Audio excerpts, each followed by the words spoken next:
ایک دفعہ کا ذکر ہے کہ کسی جنگل میں ایک بطخ اپنے ایک بیٹے کے ساتھ رہا کرتی تھی۔ اس بطخ کا شوہر کافی عرصہ پہلے انتقال کر چکا تھا۔ اب بطخ بھی کافی عرصے سے بیمار رہنے لگی تھی۔ ایک دن جب اس کی طبیعت بہت بگڑ گئی تو وہ ڈاکٹر کے پاس گئی۔ ڈاکٹر نے اسے بتایا کہ اب اس کے پاس صرف کچھ دن ہی بچے ہیں۔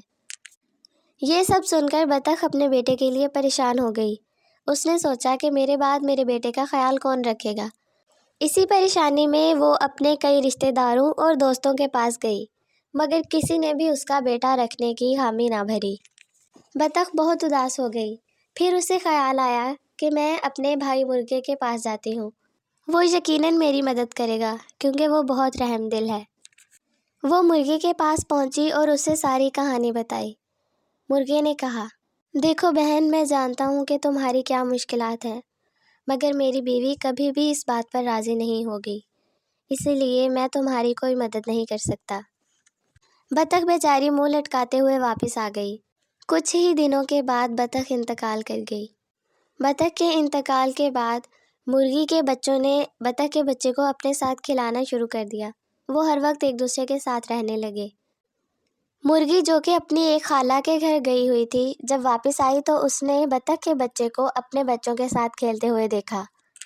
اسے بہت غصہ آیا۔ اس نے اپنے شوہر سے کہا کہ بطخ کے بچے کو یہاں سے دور پھینکاؤ۔ اسی طرح وہ اپنے بچوں کو بھی سمجھانے لگی، مگر مرغا اور اس کے بچے بہت رحم دل تھے۔ انہوں نے بطخ کے بچے کو اکیلا چھوڑنے کی حامی نہ بھری۔ مرغی نے ایک منصوبہ بنایا۔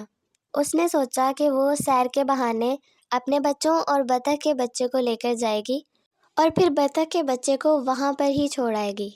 یہ سب سوچ کر وہ اگلے دن سارے بچوں کو لے کر دریا پر پہنچ گئی۔ وہاں پہنچنے کے بعد سارے بچے کھیلنے لگ گئے اور مرغی یہ سوچ رہی تھی کہ کیسے وہ بطخ کو یہاں سے غائب کر دے۔ اسی وقت اس کا ایک بچہ پھسل کر پانی میں جا گرا۔ مرغی یہ دیکھ کر رونے لگی کیونکہ اسے بھی تیرنا نہیں آتا تھا۔